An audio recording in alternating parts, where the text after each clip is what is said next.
Hi, in this video I talked through an example turn in the solitaire game of Until the Bitter End. In this example I've got 4 US airborne, so I put 4 Allied chip pull counters to the cup, and I've got 4 German, so again 4 German pull chip counters into the cup. You'll notice this one here has a wounded, that's from a previous turn. So let's start. So the first counter, pull chip counter, I pull out of the cup. I'm pulling these blind. I can't see what I'm going to get. Let's have a look here. Okay, so we've got an Allied first. In this game, I'm playing as the Allied against the Germans. So I'm going to activate this infantry counter here. And in this example, I'm going to do a straightforward fire action on that German counter there. So we're going to roll a dice. Check range first, so 1, 2, 3, 4, 5. The range of the weapon is 5, so it's within range. Normally I need to get 3 to hit, but -1 for the cover there, so I need a 4.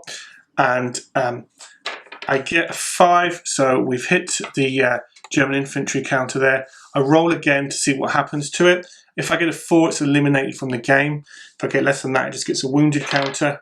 And we get in that example a 2, so the German counter gets a wounded counter, and I place this now on top of that counter there to show that I've activated it. You can, generally speaking, you can only activate an infantry counter once per turn.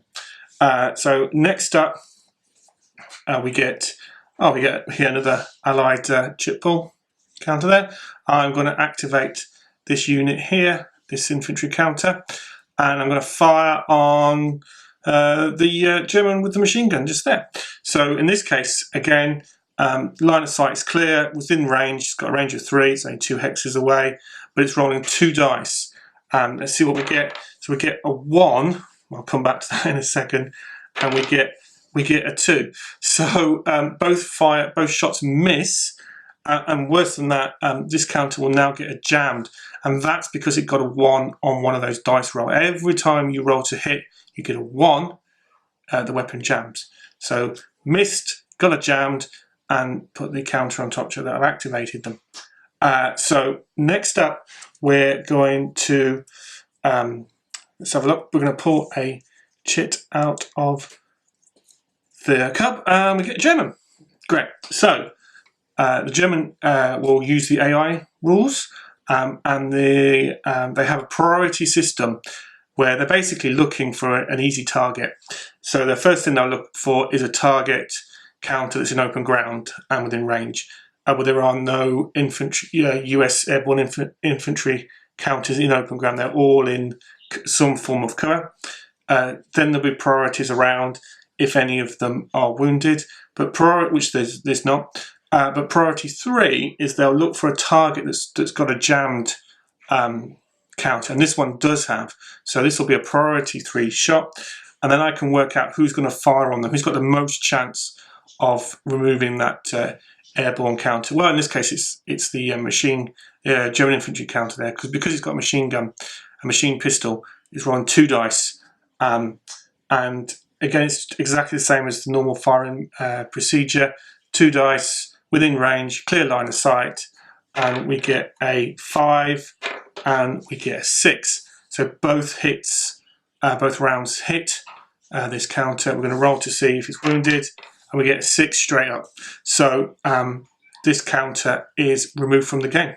Simple as that. We place the pull chit on the counter to show that AI has been activated. This that I've just taken off, this would normally not go in the mug at the beginning of the next turn, so put that to one side. Okay. Next up, we're going to see who gets activated here, and we've got an Allied. I've already activated this unit, can't do that again, so I'm going to activate this unit just here. I can fire on this counter or this counter. Neither have been activated yet, but I probably stand more chance of eliminating this counter because it already has a wounded counter on it. So it's again straightforward fire action, clear line of sight, within range of 5, 1, 2, 3, 4. So we're going to roll a dice, see what we get. We get a 6, so it's hit, and then we get another 6. So this counter is eliminated. Great. So we move that one from play. counter on there, show that they've been activated. Next up, we are going to pull a chit out of the mug, and we get a German. So we're going to activate this counter here under the priority rules. Again, you're looking for a nice, easy target, which is pretty straightforward. This guy here is probably their next most eligible target, and this is the closest one. So let's have him fire on this one here. Again, clear line of sight, -1 for the cover, so needs a 4, and gets a 5, so misses. So that is done.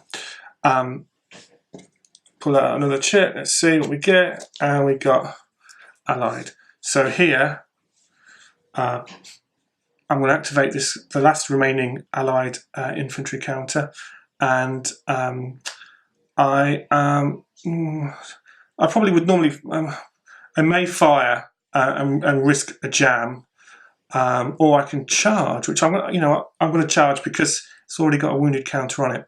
So when I charge, I have an extra movement point on the hexes to move. I don't need it. It's only 1, 2, 3 hexes away.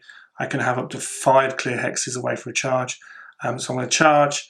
The AI don't have snapfire counters on them, that you would check for that. If they did, every time you moved, they would fire on that. The reason they don't have snapfire is partly because the AI system in this game is very aggressive. They're not going to sit back and wait for you to come to them, as I think befits the theme and the period of history and the way that the German forces would fight in this type of environment. So instead, I'm going to charge. So I can go into combat. It works. Close combat is extremely simple. I'm rolling 2 dice for this counter. The rifle guy rolls 1 dice. Whoever gets the highest number wins. So I can pick the highest dice roll from that, as it's got 2. He gets +1 because he's charging.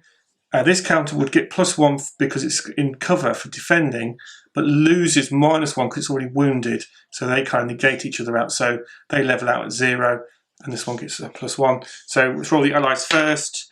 We get 5, and we get 3. So the 5 + 1 gets a 6. So this counter would need a straight up 6 with 1 dice to equal, and gets a 3. So the Germans lose, unfortunately. The Allies, the US Airborne counter claims victory there. That one is removed, eliminated from play.